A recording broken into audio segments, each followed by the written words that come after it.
नवंबर 2008 मुंबई की सड़कों पर जिंदगी रोज की तरह चल रही थी। लोगों को नहीं पता था कि समंदर के रास्ते मौत शहर में दाखिल हो चुकी है।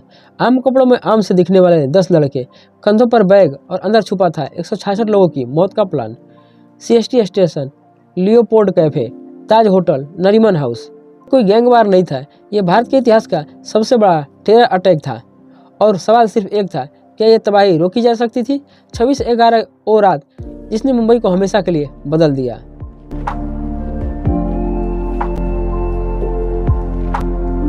छब्बीस नवंबर 2008 की शाम हमेशा की तरह मुंबई की सड़कों पर जिंदगी अपनी रफ्तार से चल रही थी। अपने कल से अनजान हर कोई अपने काम में बिजी था। किसी ने बुरे सपने में भी नहीं सोचा था अब से सब कुछ बस कुछ ही घंटों बाद मुंबई में ऐसी तबाही होगी जिसे मुंबई शहर कभी नहीं भुला पाएगा। मुंबई को दहलाने के लिए आम कपड़ों में दिखने वाले 8 लड़के स्पीड बोट से पदभाव में उतरते हैं। इतना नॉर्मल दिखने के बावजूद भी इन लड़कों को देखकर वहाँ के लोकल लोगों को थोड़ा अजीब महसूस होता है। इन लोगों में मौजूद भारत तमोर नाम से एक आदमी को अजीब लगने के साथ साथ कुछ मिस्टीरियस भी फील हुआ। इसलिए उन्होंने फौरन सभी लड़कों को रोककर उनसे पूछा कि वह यहाँ क्या कर रहे हैं और कहाँ जा रहे हैं। इस सवाल पर पहले तो सभी हिचकिचा गए, लेकिन फिर कोई खुद को स्टूडेंट तो कोई कुछ बताता। लेकिन इनमें उन लड़कों में से एक लड़का जोर से चिल्लाता हुआ बोलता है कि अपने काम से काम रखो, रात का वक्त था और ऐसे में एक ही उम्र के 8 लड़कों कंधों पर 2 बड़े बड़े बैग लेकर बिना कुछ बताए वहां से निकल लेते हैं। भारत को इन लड़कों पर शक होता था, जिस कारण वह आगे चलकर इस घटना की जानकारी मुंबई पुलिस को देते हैं। लेकिन पुलिस बात को हल्के में लेते हुए कोई कार्रवाई नहीं करती है। बाद में कार्रवाई न करना ही मुंबई पुलिस की सबसे बड़ी गलती साबित होती है। अगर समय रहते मुंबई पुलिस कोई कार्रवाई करती तो शायद मुंबई में मौत का तांडव न देखने को मिलता। शायद उन दिन का इतिहास 166 लोगों के खून से सना नहीं होता। वहां से निकलने के बाद सभी लड़के 2-2 के ग्रुप में डिवाइड होकर टारगेट की गई लोकेशन की तरफ आगे निकल पड़ते हैं। इन लोकेशन में सीएसटी, रेलवे स्टेशन, ताज होटल पैलेस और लियोपार्ड कैफे और नरीमन हाउस भी शामिल थे। सारी जगह वहां से कुछ ही दूरी पर थी। हालांकि समुद्र के रास्ते से आई बोट में 8 नहीं बल्कि टोटल 10 लड़के थे, जहां 10 में से 8 लड़के बोट से उतरकर सड़क के रास्ते अपनी अपनी लोकेशन पर पहुंच रहे थे, तो वही बाकी के 2-2 लड़के अपने टारगेट ओबराय होटल तक पहुंचने के लिए बोट का ही इस्तेमाल करते हैं। एक तरफ जहां यह लड़के अपने मंसूबों को पूरा करने के लिए तेजी से अपनी अपनी लोकेशन की ओर बढ़ रहे होते हैं, वहीं दूसरी ओर मुंबई हमेशा की तरह अपनी धुन में बसती चली जा रही थी।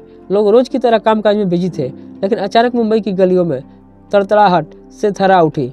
मुंबई के लिए यह आवाज़ें नहीं थी। अंडरवर्ल्ड के घूंटों में अक्सर शूट आउट होता रहता था। थोड़ी बहुत गोलीबारी तो मुंबई के लिए आम बात थी, लेकिन आज कुछ बड़ा हुआ था, इतना बड़ा कि जिसकी आवाज़ ने देश को सुन करके रख दिया। इस धमाके और अंधाधुंध गोलीबारी की शुरुआत छत्रपति शिवाजी टर्मिनल से होती है। छत्रपति शिवाजी टर्मिनल मुंबई के सबसे बिजिएस्ट रेलवे स्टेशन में से एक है। उस दिन पटना जाने वाली ट्रेन कुछ घंटे की देरी से चल रही थी। यात्रियों को यह क्या पता था कि यह देरी उनके लिए जानलेवा साबित होने वाली है। इस्माइल खान और अजमल कसाब नाम के 2 लड़के एक साथ स्टेशन पर पहुंचते हैं और ऐसे खौफनाक मंजर को जन्म देते हैं जिसका अंदाजा कोई नहीं लगा सकता। यहाँ पहुंचकर जहाँ कसा पागलों की तरह हंसते हुए AK-47 से ताबड़तोड़ गोलियां चलाने लगता है, तो भाई इस्माइल चारों ओर हैंड ग्रेनेड फेंकता है। किसी को अंदाजा नहीं था कि और क्यों और क्या हो रहा है, उन पर ऐसा क्यों हमला किया जा रहा है। चारों ओर बस गोलीबारी और चीखने चिल्लाने की आवाज़ें गूंज रही थी। लगातार गोलियों की आवाज़ और बम धमाकों से लोग डरकर इधर उधर भागने लगते हैं। जिसको जहाँ जगह मिलती है वो वहीं छुप जाता है। अफरा तफरी और चीख पुकार के बीच दोनों इस तरह फायरिंग कर रहे थे जैसे मानो कोई वीडियो गेम चल रहा हो। इन दोनों आतंकियों का सिर्फ एक ही मकसद था, और वो मुंबई के सबसे busiest railway station Chhatrapati Shivaji terminal पर अधिक से अधिक लोगों की मौत। स्टेशन पर काम करने वाले लोगों और पुलिस को कुछ समझ नहीं आ रहा था कि इस सिचुएशन को किस तरह हैंडल किया जाए।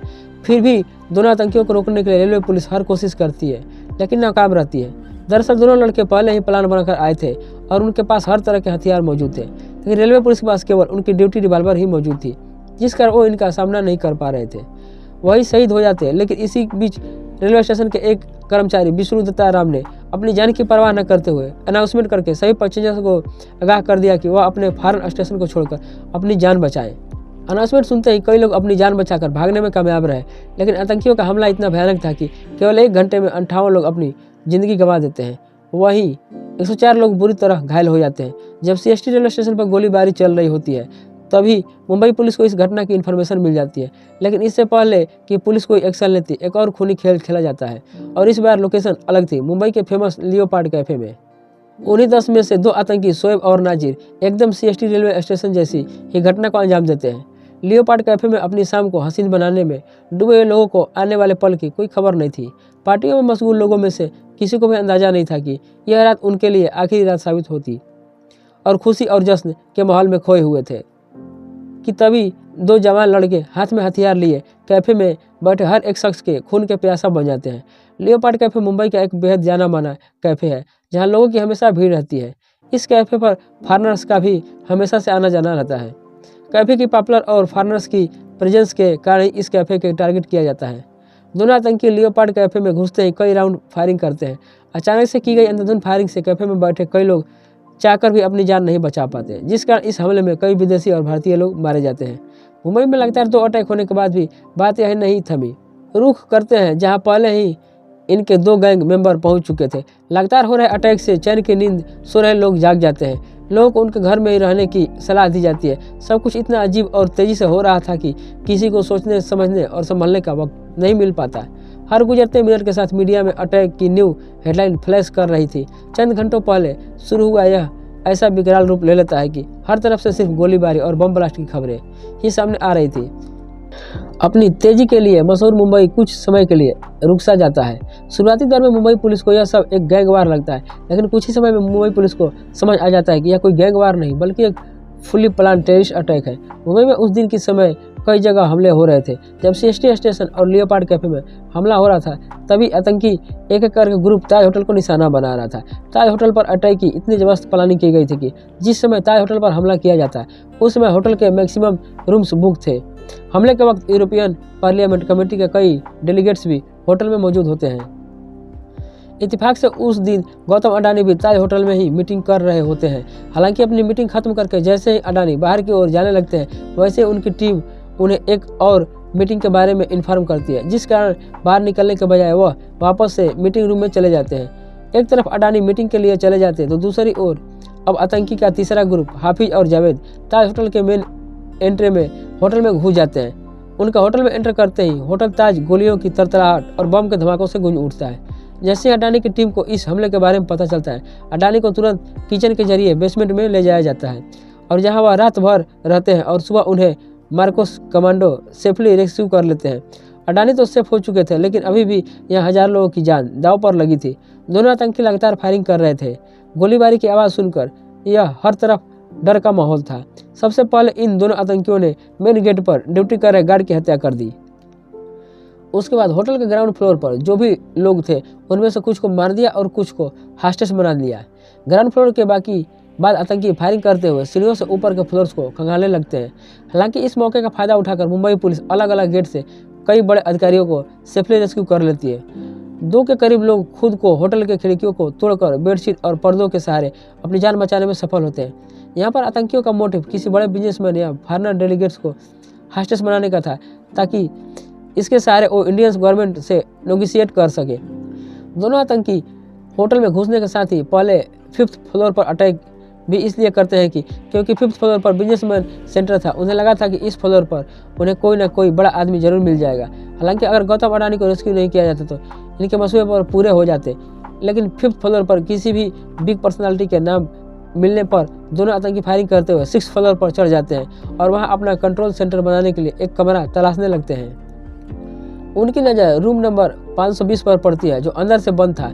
बहुत खटखटाने के बाद भी गेट नहीं खोला तो आतंकियों के हथियार से मारकर गेट खोल देते हैं और अंदर घुस जाते हैं। दरअसल उस कमरे में कॉर्पोरेशन बैंक के फॉर्मर चेयरमैन के आर रामामूर्ति मौजूद थे। होटल में गोलीबारी की बौछार और लोगों की चीख पुकार से उन्हें इस हमले के बारे में पता चल गया था, इसलिए वह अपने रूम के गेट को बंद कर वॉशरूम में छुप जाते हैं। लेकिन कमरे का गेट खुलते ही उनकी धड़कनें रफ्तार एकदम तेज हो जाती है और जिसका डर था वही होता है। वॉशरूम में छुपे रामामूर्ति आतंकियों की नज़र में आ जाते हैं, लेकिन आतंकी उनको मारने के बजाय उन्हें वही बंधक बना लेते हैं। ताज होटल पर अटैक के पीछे बिले पार्ले और बाड़ी बंदर में चलती है। टैक्सी में तेज आवाज़ के साथ बम ब्लास्ट होता है और आसमान धुएं से भर जाता है। टैक्सी में ट्रेवल कर रहे सभी लोग मारे जाते हैं। बम ब्लास्ट इतना जोरदार होता है कि आसपास की कई बिल्डिंग्स में आग लग जाती है और उससे भी कई लोगों की मौत हो जाती है। टैक्सी में बम लगाने का काम भी उन 10 लड़कों में से कुछ टेररिस्ट का होता है। दरअसल आतंकी फेमस और क्राउडेड जगहों को टारगेट तो कर ही रहे थे, इसके अलावा उनका टारगेट तो टैक्सी भी होती है जिनमें वो हर एक जगह को दूसरी जगह ना जा सके। दरअसल आतंकी फेमस और क्राउडेड जगहों को टारगेट तो कर ही रहे थे, इसके अलावा उनका टारगेट वो टैक्सी भी होती है जिनसे वो हर एक जगह से दूसरी जगह तक जा रहे थे। आतंकी टैक्सी में ट्रेवल करते समय ड्राइवर को बातों में उलझाकर उनमें बम लगा देते और फिर खुद टैक्सी से उतर जाते। टैक्सी के जरिए वो भी मुंबई को दहला रहे थे। ताज होटल में जब दोनों आतंकी 6th फ्लोर पर अपना कंट्रोल रूम बना रहे थे, तभी उनके दोनों साथी नाजिर और शोएब भी ताज होटल पहुंच जाते हैं। होटल पहुंचते ये दोनों आतंकी पागलों की तरह अंधाधुंध फायरिंग करते हुए कई लोगों को मार देते हैं और 4 लोगों को हॉस्टेज बनाकर रूम नंबर 520 में ले जाते हैं। अब इस रूम में 4 आतंकी और 5 हॉस्टेज होते हैं। इस वक्त कोई आतंकी लगातार किसी से फ़ोन पर आगे के हमले को लेकर बात कर रहा होता है, तो कोई आतंकी 5 बंधकों को आईडी को गूगल टू बनाकर नेगोशिएट किया जा सकता है। लेकिन पकड़े हुए लोगों में से कोई भी बड़ा नाम नहीं मिलने पर आतंकी कमरे की चादरों और पर्दों में आग लगा देते हैं और रूम को लॉक करके खुद बाहर आ जाते हैं। आग के धुएं से हॉस्टेज का दम घुट रहा होता है, लेकिन किसी भी तरह वह एक दूसरे को आज़ाद करके बेडशीट के सहारे कमरे से खिड़कियों की तरह नीचे उतरकर अपनी जान बचाने में कामयाब हो जाते हैं। ये 5 हॉस्टेज तो बच जाते हैं, लेकिन ताज होटल में अब तक 31 लोग अपनी जान गंवा चुके थे। एक तरफ ताज होटल में आतंक मचा हुआ था, तो वही दूसरी तरफ आतंकियों की चौथी टीम के नाजिर और बाबर इमरान नरीमन हाउस में घुसकर वहां मौजूद लोगों को हॉस्टेज बना लेते हैं। दरअसल नरीमन हाउस पर इन आतंक का अटैक करने का एक अलग मोटिव होता है। 5 फ्लोर की ये बिल्डिंग जूस ऑर्गेनाइजेशन के द्वारा 2 साल पहले ही खरीदी गई थी, जिस वजह से रेमन हाउस एक यहूदी सेंटर था। यहाँ कई यहूदी आकर रुकते हैं और प्रेयर करते हैं। इस जगह पर इजरायली प्रिस्ट राबी ग्रेबियल होर्स गर्ग और उनकी पत्नी रिफ अफका बेटे मोसे के साथ रहते थे। जूस सेंटर होने की वजह से आतंकियों का प्लान यहाँ पर किसी को मारने के बजाय उन्हें बंधक बनाने का होता है। उनका मोटिव था कि वह सब इजरायली सिटीजन्स को हॉस्टेज बनाकर इजरायली गवर्नमेंट से नेगोशिएट करते, जिसके चलते इजराइल भारत पर अपने सिटीजन्स को बचाने के लिए दबाव बनाता। इस तरह आतंकियों का मकसद इजराइल और इंडिया के रिलेशन में फूट डालने का भी था। इसलिए दोनों आतंकी यहाँ रह रहे ग्रेबियल और उनकी पत्नी रिवका पर इजरायली की एजेंसी से बात करवाने के लिए प्रेशर बनाते हैं। लेकिन जब कोई बात नहीं बनती तो आतंकी फ्रस्ट्रेट होकर नरीमन हाउस को भी खून से रंग देते हैं। इस हमले में ग्रेबियल और उनकी प्रेग्नेंट वाइफ समेत 9 लोग अपनी जान गंवा देते हैं। CST station, leopard cafe, Taj hotel, Nariman house और टैक्सी बम ब्लास्ट, जहां इतना सब हो रहा था, वही आतंकियों का 5वां ग्रुप अब्दुल रहमान और फदल उल्ला ओबराय होटल के पास बोट को समुद्र के रास्ते किनारे लगाते हैं और होटल के लॉबी में अंधाधुंध फायरिंग करना शुरू कर देते हैं। यहाँ पर भी आतंकियों का अटैक का तरीका सेम होता है। ये दोनों आतंकी भी बाकी आतंकियों की तरह ओबराय होटल में गोलीबारी करते हैं। गोलियों की आवाज़ से कई लोग जैसे तैसे बचकर वहां से निकल जाते हैं, लेकिन इस दौरान आतंकी होटल के 2 स्टाफ मेंबर जार्डन और प्रदीप को बंदी बनाकर लेते हैं। आतंकी पहले जार्डन को पकड़कर उसे फोर्स करते हैं कि वह फर्नीचर और पर्दों पर अल्कोहल डालकर उनमें आग लगाए, लेकिन ऐसा करते हुए जार्डन के हाथ कांपने लगते हैं, जिसे देखकर एक आतंकी गुस्से में आ जाता है और जार्डन को गोली मार देता है। जार्डन के मरते ही आग लगाने का काम प्रदीप को सौंपा जाता है। प्रदीप मौत के डर से जैसे तैसे वहां मौजूद पर्दों और फर्नीचर में आग लगा देता है। इसके बाद प्रदीप से वीआईपी लोगों के बारे में आतंकी पूछताछ करते हैं।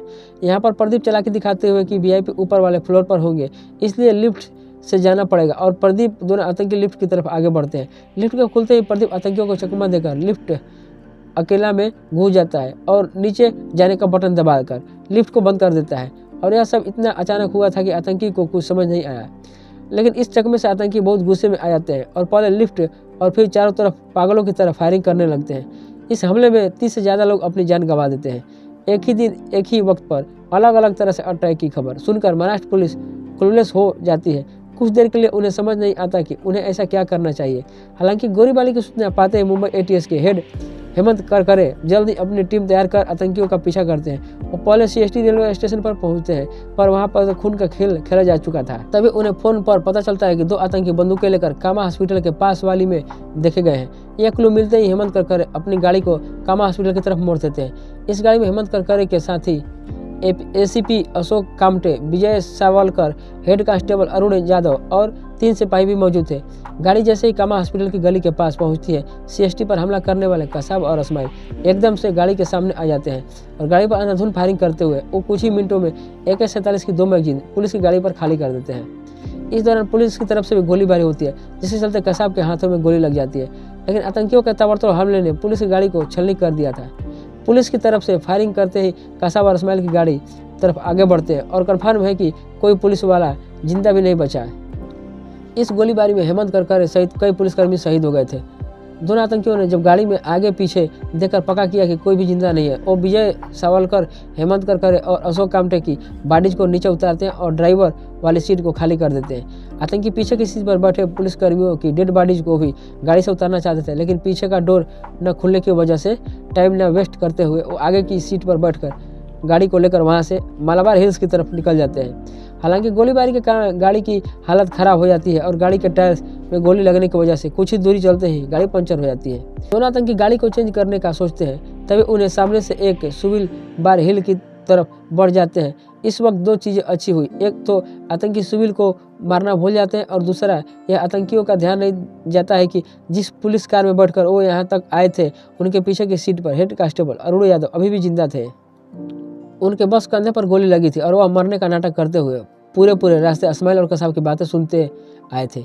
इसलिए आतंकियों ने जैसे ही पुलिस की गाड़ी को खाली किया, अरुण यादव ने फौरन पुलिस कंट्रोल रूम को फ़ोन करके आतंकियों के डायरेक्शन और डिटेक्शन के बारे में इंफॉर्मेशन लगा दिए जाते हैं और इन बैरिकेडिंग के साथ कुछ पुलिस फोर्स भी जगह जगह पर तैनात हो जाती है। पुलिस की हरकत में आने के कारण अब तक चारों तरफ से दोनों आतंकी पुलिस से घिर जाते हैं। भागने का एक भी मौका ना दिखे वो बैरिकेड तोड़ने की कोशिश करते हैं। एकदम से दोनों तरफ से ताबड़तोड़ फायरिंग होने लगती है, लेकिन पुलिस के आगे दोनों आतंकी कहीं नहीं टिक पाते। जब आतंकियों की तरफ से गोली चलना बंद हो जाती है तो पुलिस उनको मर जाने का आभास होता है, लेकिन किसी की हिम्मत नहीं होती कि कोई आगे बढ़कर आतंकियों की मौत की पुष्टि कर सके। ऐसे में पुलिसकर्मियों की भीड़ को चीरते हुए असिस्टेंट सब इंस्पेक्टर तुकाराम ओमले आगे आते हैं और सबसे बहादुरी का काम करते हैं। वो अनाम होते हुए भी आतंकियों की ओर बढ़ते हैं, लेकिन उनके पास पहुंचते ही एक आतंकी उठ खड़ा होता है और जैसे ही वह गोली चलाने के लिए बंदूक आगे करता है, तुकाराम बंदूक को कसकर पकड़ लेते हैं और इंश्योर करते हैं कि आतंकी भाग न पाए। उनके इस एक्शन से आतंकी गुस्से में 23 गोलियां उनके शरीर में दाग देता है, जिस कारण तुकाराम ओमले वहीं पर शहीद हो जाते हैं। हालांकि शहीद तुकाराम ओमले का बलिदान व्यर्थ नहीं जाता है। जहां एक आतंकी पहले ही मारा जा चुका था, तो वहीं दूसरी उनकी बहादुरी के कारण दूसरे आतंकी को जिंदा पकड़ लिया जाता है। पकड़े गए आतंकी का नाम कसाब था, जो बाद में इन्वेस्टिगेशन के लिए बहुत कुछ काम आता है। लेकिन अभी भी 8 आतंकी बाकी थे जो मुंबई में आतंक मचा रहे थे, और इनके अगले एक्शंस के बारे में जानने से पहले यह जानने के कि आखिर ये अटैक्स हुए ही क्यों, ये अटैक्स किसने करवाए और इनमें सभी हमलों का मास्टरमाइंड दरअसल यह जानने की कि आखिर ये अटैक्स हुए ही क्यों, ये अटैक्स किसने करवाए और कौन इन सभी हमलों का मास्टरमाइंड था। दरअसल 6 दिसंबर 1992 को बाबरी मस्जिद डैमेजिंग के बाद भारत दंगों की आग में जल रहा था। ऐसे में कई इस्लामिक टेररिस्ट ग्रुप भारत पर अटैक करने की फिराक में थे। इन अटैक्स का पहला एग्जाम्पल 12 मार्च 1993 को देखने को मिलता है, जब मुंबई में एक के बाद एक पूरे 12 बम ब्लास्ट होते हैं, जिनमें 257 लोगों की जान चली जाती है और 1000 से ज़्यादा लोग घायल हो जाते हैं। इन अटैक्स की छानबीन के समय पता चलता है कि धमाकों में यूज किया गया आईडी एक मुंबई में समुद्री जहाज़ों से लाया गया था। इस कारण समुद्र की सिक्योरिटी टाइट कर दी जाती है और होम गार्ड के द्वारा मुंबई के कोस्टल एरियाज की लगातार हेलीकॉप्टर और शिप्स के जरिए पेट्रोलिंग की जाती है। लेकिन अचानक से 2006 में इस पेट्रोलिंग को नेवी की तरफ से रोक दिया जाता है। नेवी के इस फैसले के कारण भारत के खिलाफ साजिश कर रहे टेररिस्ट ग्रुप को भारत पर अटैक करने का एक और अच्छा मौका मिल जाता है। भारत को इस बात की भनक भी नहीं थी कि पाकिस्तान में बैठे लश्कर तैयबा का लीडर हफीज सईद भारत पर एक ऐसा अटैक प्लान कर रहा है जो पूरी दुनिया का ध्यान खींच ले। इससे पहले भी कई बार हफीज सईद भारत में कई अटैक्स करवा चुका था, लेकिन इस बार बड़े धमाके के लिए उसे कुछ ऐसे लोगों की तलाश थी जो इस काम में उसका साथ दे। इसी इत्तेफाक से ऐसे समय में उसकी मुलाकात दाऊद सैयद गिलानी से होती है, जो अमेरिका में रहकर ड्रग्स के बिजनेस का काम करता था।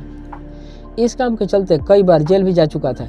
दाऊद गिलानी के पिता सैयद सलीम गिलानी एक पाकिस्तानी डिप्लोमेट थे और माँ एलिस शेरिल हेडले अमेरिकन थी। इस वजह से एम्पेरियस में दाऊद बिल्कुल भी किसी फॉरेनर की तरह दिखता था।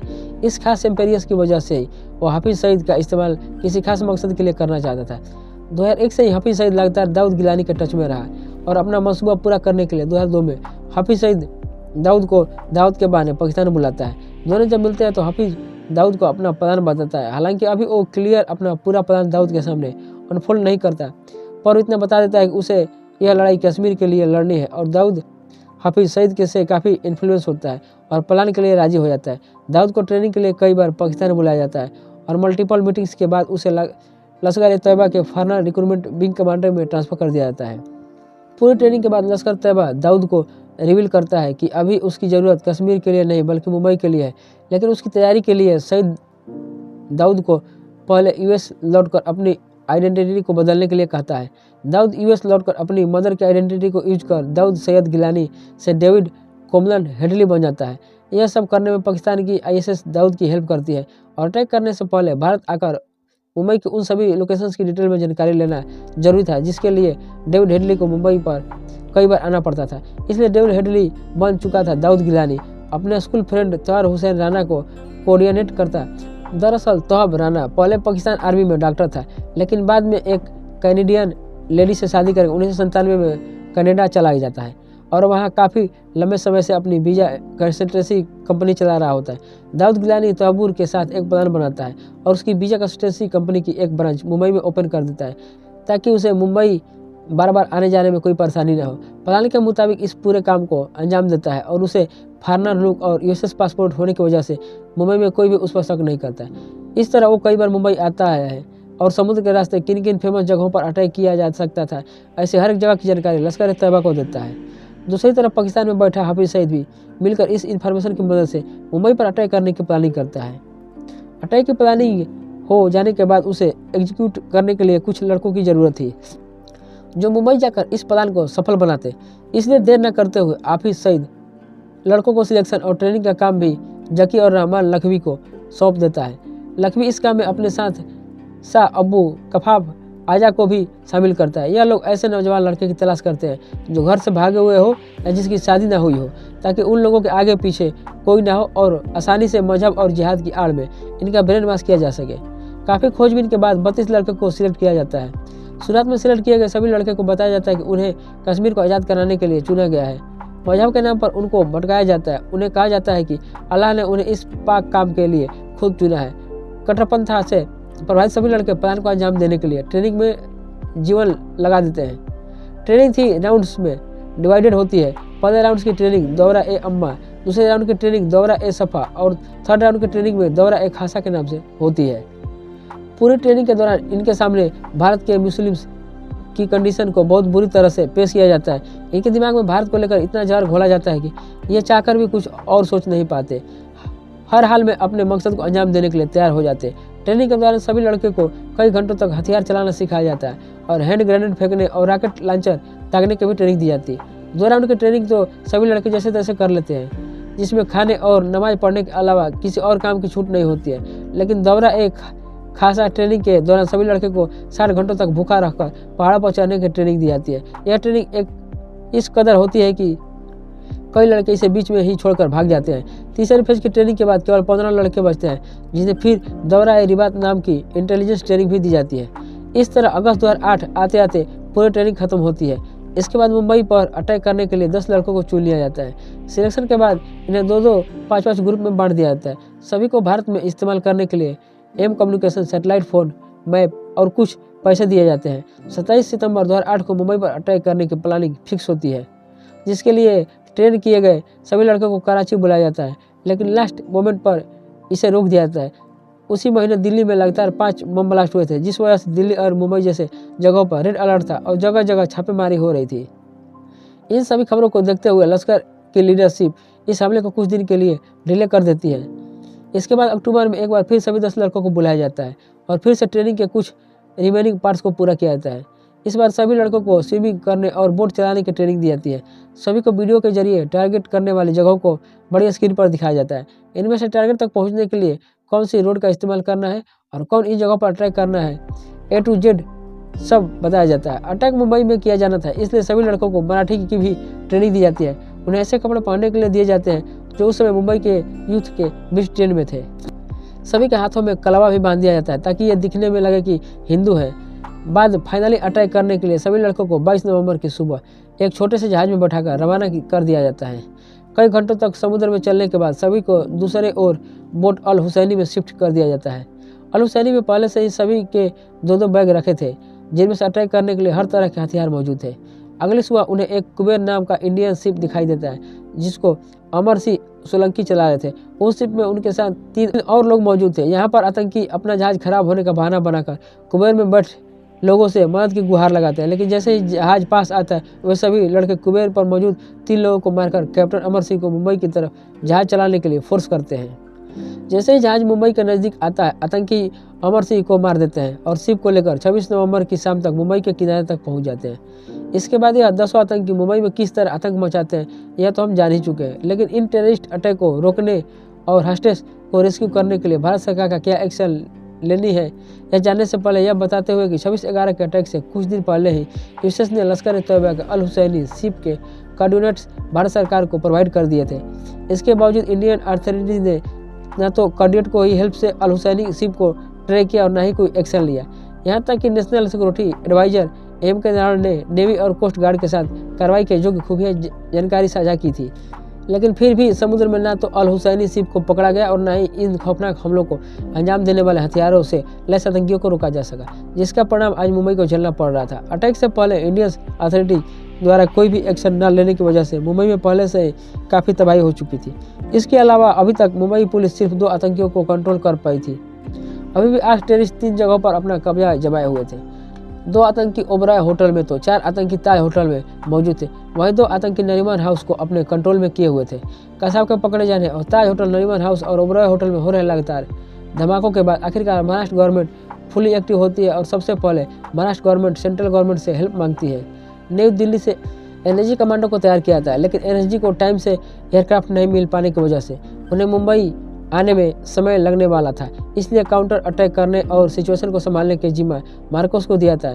मार्कोस यानी मरीन कमांडोज को अनजान जगहों पर शानदार ऑपरेशन के लिए जाना जाता है। यह कमांडोज हर तरह के हथियारों को चलाने में फुल्ली ट्रेन होते हैं, इसलिए इस टेरर अटैक को हैंडल करने के लिए मार्कोस को बुलाया जाता है। लेकिन काफ़ी लेट इन्फॉर्मेशन मिलने की वजह से मार्कोस को अटैक वाली जगह पर पहुंचने में कई घंटों की देरी हो जाती है। मार्कोस 27 नवंबर की रात करीब 2 बजे मुंबई के INS अभिमन्यु पहुंचते हैं और वहां से 2 टुकड़ियों में बढ़कर ताज और ओबराय होटल की कमान संभालते हैं। मार्कोस का सबसे पहला टास्क होस्टेज को सेफली वहां से रेस्क्यू करना था। मार्कोस की एक टीम जो ताज होटल पहुंचती है, उन्हें वहां के मैनेजर द्वारा होटल का नक्शा दिया जाता है, लेकिन नक्शे से उन्हें कोई खास मदद नहीं मिलती। इसके अलावा ना तो उन्हें ताज होटल में मौजूद 4 आतंकियों के लोकेशन के बारे में कुछ पता था, न ही होटल में छुपे लोगों के बारे में जानकारी मिलती है। मार्कोस की दूसरी टीम भी ओबराय होटल में इन्हीं मुश्किलों से जूझ रही थी। सिचुएशन में मार्कोस की दोनों टीम्स के लिए यह काम अंधेरे में तीर चलाने जैसा था। हालांकि अपनी जान की बाजी लगाकर मार्कोस ताज और ओबराय होटल में घुसकर आतंकियों की छानबीन करने लगते हैं। मार्कोस को 2 आतंकियों के लोकेशन का कोई पता नहीं था, लेकिन आतंकी को उनके हर एक कदम की खबर होती है। वो ऐसे मीडिया मार्कोस को हर एक एक्शन को लाइव टेलीकास्ट कर रहा था, जिस पर पाकिस्तान में बैठे इनके हैंडलर की भी नज़र थी, जो हर तरफ एक खबर फोन के जरिए आतंकियों तक पहुंचा रहा था। आतंकियों को मार्कोस की लोकेशन मिलते ही वो उनकी तरफ फायरिंग करना और ग्रेनेड फेंकना शुरू कर देते हैं, जिसके काउंटर में मार्कोस ने भी ताबड़तोड़ फायरिंग की। आतंकी इस काउंटर अटैक से सरप्राइज थे, क्योंकि अभी तक उनका सामना केवल मुंबई पुलिस से हुआ था, जिसके पास साधारण बंदूकें थी, जिस कारण आतंकियों के मॉडर्न वेपन्स के आगे कहीं भी टिक नहीं पा रहे थे। लेकिन यहाँ मार्कोस का अटैक इतना जोरदार था कि आतंकी 4 कदम पीछे हटने को मजबूर हो गए। इसी मौके का फायदा उठाकर मार्कोस ने ताज होटल में 150 ओबराय डेड होटल से 200 लोगों को सुरक्षित बाहर निकाल लिया। हालांकि दोनों जगहों पर अभी भी कई लोग फंसे हुए थे, जो किसी भी पल आतंकियों के हमले का शिकार हो सकते थे। लेकिन इस दौरान रात की बात यह होती कि सुबह के करीब 5 बजे 76 एयरक्राफ्ट में सवार 200 एनएसजी कमांडोज की एक टीम मुंबई पहुंच चुकी होती है। एनएसजी कमांडोज मुंबई पहुंचकर सबसे पहले मुंबई पुलिस और मार्कोस से अटैक रिलेटेड सारी इन्फॉर्मेशन गैदर करते हैं और 3 टुकड़ियों में बढ़कर ताज होटल, ओबराय होटल और नरीमन हाउस की तरफ रवाना हो जाते हैं। इस तरह एनएसजी का ऑपरेशन ब्लैक कमांडो टोर्नेडो शुरू हो जाता है। 27 नवंबर की सुबह 6 बजे कमांडोज की पहली टीम ओबराय ट्राइटेंट पहुंचती है, जिसका कमान कर्नल BS राठी संभालते हैं। तो कर्नल राठी के नेतृत्व में लूटने कर्नल RK शर्मा और मेजर भी भारत अपनी टीम को लेकर ओबराय होटल में दाखिल होते हैं। लेकिन मार्कोस की तरह एनएसजी कमांडो को भी आतंकियों और बचे हुए बंधकों के लोकेशन के बारे में कोई जानकारी नहीं थी, लेकिन वो अपने ट्रेनिंग एक्सपीरियंस का इस्तेमाल करते हुए फ्लोर बाय फ्लोर चढ़ने लगते हैं। 19 फ्लोर पर पहुंचते ही आतंकियों की तरफ से फायरिंग शुरू हो जाती है। साथ ही ग्रेनेड फेंककर आतंकी पूरे फ्लोर पर धुआं कर देते हैं। इसी बीच एनएसजी की दूसरी टीम होटल के सिचुएशन को हैंडल कर रही थी। इसका इंतजाम कर्नल सुनील सेरन कर रहे होते हैं, जिसकी कमांड में मेजर संजय खंडवाल और मेजर संदीप उन्नी कृष्ण भी होते हैं। ताज होटल के हालात ओबराय होटल से भी ज़्यादा भयानक थे। यहाँ 4 आतंकी थे, जिन्हें ताज होटल के कई कमरों को आग के हवाले कर दिया था। ताज होटल आग की लपटों में जल रहा था और इसी आग और धुएं की वजह से कई फ्लोर्स पर कमांडोज का सांस लेना भी मुश्किल हो जाता है।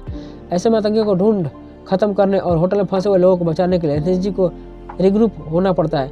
51 स्पेशल एक्शन ग्रुप के 10 कमांडोज की टीम को लीड कर रहे मेजर संदीप उन्नी कृष्णन ने होटल के सेंट्रल स्टेयरकेस के जरिए चढ़कर टेररिस्ट पर अटैक करने का प्लान बनाया। प्लान के मुताबिक जब कमांडो सेंट्रल स्टेयरकेस के ऊपर चढ़ने लगते हैं तभी घात लगाए बैठे आतंकी ने अंधाधुंध फायरिंग करना शुरू किया, जिसे 7 गोली कमांडो सुनील कुमार 14 को लगी और वही बुरी तरह घायल हो गए। आतंकी उन पर अभी भी और हमला कर रहे थे। इससे पहले ही सुनील को कवर देते हुए संदीप उन्नी कृष्णन और उनकी टीम ने आतंकियों पर काउंटर अटैक कर दिया। जब आतंकी थोड़ा पीछे हटे तो संदीप ने टीम से सुनील को जल्द से जल्द फर्स्ट एड देने के लिए कहा और अकेले ही सीढ़ियों पर चढ़ गए। संदीप ने जाते हुए पीछे मुड़कर अपनी टीम से कहा, मेरे पीछे मत आना, मैं संभाल लूंगा। इतना कहकर वो ऊपर चढ़ गए। संदीप और चारों आतंकियों के बीच ताबड़तोड़ गोलीबारी शुरू हो गई। अकेले संदीप उन्नी कृष्ण आतंकियों से ऐसे भिड़े कि चारों आतंकी होटल के नंदन एंड के कारण में छिपने को मजबूर हो गए। लेकिन इस मुठभेड़ में संदीप पर गोली की बौछार हुई, जिस कारण दुश्मनों को मार गिराने की कोशिश में उन्हें अपने प्राण न्यौछावर करने पड़े। 20 एनएसजी कमांडोज की तीसरी टीम 27 नवंबर की शाम 5:30 बजे नरीमन हाउस की लोकेशन पर पहुंच चुकी होती है। कमांडोज बिल्डिंग में ग्राउंड फ्लोर में घुसने की कोशिश करते हैं, लेकिन वहां मौजूद दोनों आतंकी नीचे से ऊपर जाने के सारे एंट्री पॉइंट्स को हथगोलों से तबाह कर चुके होते थे। ऐसे में एनएसजी बिल्डिंग में छत के ऊपर से घुसने का प्लान बनाते हैं। अगले दिन 28 नवंबर की सुबह 7:30 बजे नरीमन हाउस की छत पर हेलीकॉप्टर से कमांडोज को एयर ड्रॉप किया जाता है। इसी बीच मीडिया कमांडोज के हर एक्शन की एक फोटो और वीडियोज को लाइव टेलीकास्ट कर रहा था, जिससे कमांडोज की हर एक्टिविटी का पाकिस्तान में बैठे हैंडलर्स को टीवी के जरिए पता चल होता है। हैंडलर्स कमांडोज की हर एक एक्टिविटी की खबर फोन से आतंकियों तक पहुंचा रहे थे। नरीमन हाउस में छुपकर बैठे दोनों आतंकी ने कमांडोज की लाइव अपडेट मिलते ही उन पर ग्रेनेड फेंकना शुरू और फायरिंग करना शुरू कर दिया, जिसका निशाना कमांडो गजेंद्र सिंह बिष्ट बने और वहीं शहीद हो गए। ओबराय होटल, ताज होटल और नरीमन हाउस तीनों के लोकेशन पर कमांडोज काफी मुश्किलों का सामना कर रहे थे। आतंकी चूहे की तरह बिलों में छिपकर बैठे थे और लगातार छिपकर हमला कर रहे थे। इसलिए कमांडोज को दुश्मनों से लड़ने के लिए बहादुरी के साथ साथ समझदारी और चालाकी से भी काम लेना जरूरी था। कमांडोज ने समझदारी दिखाते हुए ओबराय होटल में आतंकियों को खत्म करने के लिए कोऑर्डिनेट अटैक का प्लान किया, जिसके चलते 19 फ्लोर के एक कमरे में छिपकर बैठे दोनों आतंकियों पर कमांडोज अंदर से अटैक करते हैं। तो वहीं होटल के सामने एयर इंडिया की बिल्डिंग के साथ 11th फ्लोर पर स्नाइपर्स को तैनात कर दिया जाता है। इसी तरह आतंकी दोहरे हमले के बीच फंस गए। जिस कमरे में आतंकी मौजूद थे उसकी खिड़की पर स्नाइपर्स की तरफ से कई राउंड्स फायर किए जाते हैं, जिसमें एक आतंकी फौरन ढेर हो जाता है। तो वहीं कुछ देर बाद बचे हुए दूसरे आतंकी को होटल में मौजूद कमांडोज मौत के घाट उतार देते हैं। इस तरह 28 नवंबर की दोपहर 3 बजे तक एनएसजी ने ओबराय ट्राइटेंट को आतंकियों की गिरफ्त से आज़ाद करवा लिया। लेकिन इसी बीच नरीमन हाउस में गजेंद्र बिष्ट के शहीद होने से कमांडोज बेहद गुस्से में होते हैं। अपने साथी की जान गंवा देने का बदला लेने और बिल्डिंग के अंदर फंसे लोगों को बचाने के लिए कमांडोज दोनों आतंकियों को ढूंढकर उन पर हमला करना शुरू कर देते हैं। मेजर संदीप सेन को एक क्लू मिलता है और वह एक कमरे में 2 हाथ गोले फेंक देते हैं, जिसमें मौजूद एक आतंकी आग की लपटों में जलकर राख हो जाता है और दूसरा आतंकी बचा होता है, पर उसके पास भी बचने का कोई मौका नहीं होता है। सही बचे हुए हॉस्टेज को बाहर निकालकर रेमन हाउस के अंदर कई हाथ गोले फेंके जाते हैं, जिसकी चपेट में आकर दूसरा आतंकी भी वहीं मरकर ढेर हो जाता है। ओबराय रेटेन होटल और नरीमन हाउस अब तक सेफ था, लेकिन ताज होटल में भी अभी भी कोहराम मचा हुआ था।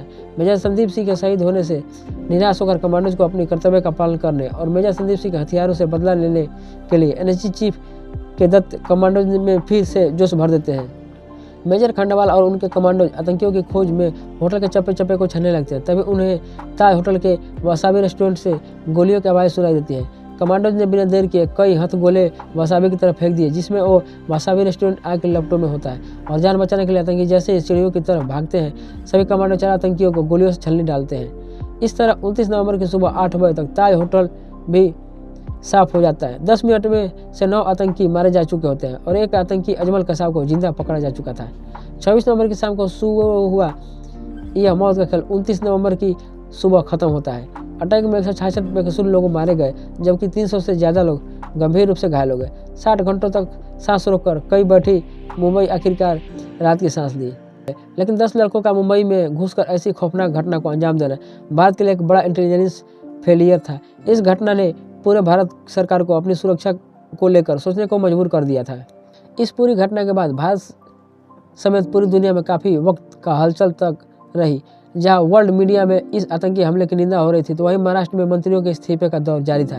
महाराष्ट्र के मुख्यमंत्री विलासराव देशमुख, उप मुख्यमंत्री आर पाटिल और देश के गृह मंत्री शिवराज पाटिल को अपने पदों से इस्तीफा देते देते हैं।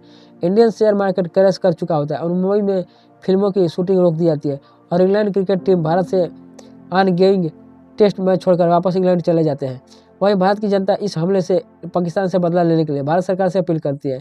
प्रधानमंत्री मनमोहन सिंह पाकिस्तान के खिलाफ एक्शन लेने के लिए भारतीय सेनाओं के अध्यक्षों के साथ मिलकर लगातार मीटिंग करते हैं। पहले गुप्त तरीके से पाकिस्तान में घुसकर लश्कर-ए-तैयबा के सेंटर को तबाह करने का विचार बनाया जाता है।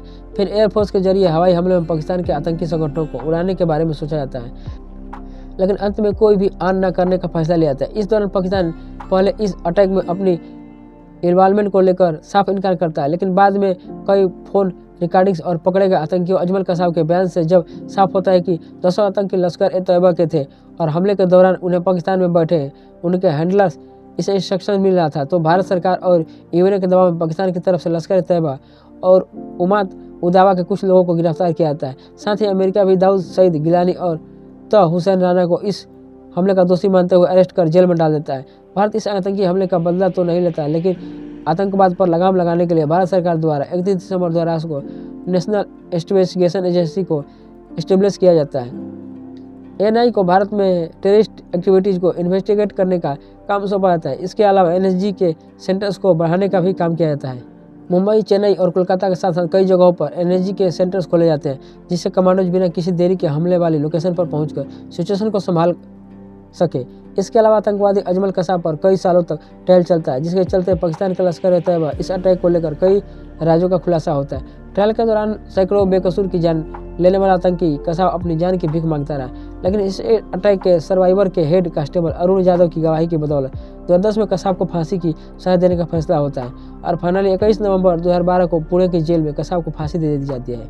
उसकी मौत के साथ ही इस हमले के आखिरी आतंकवाद को भी मिट्टी में मिला दिया जाता है।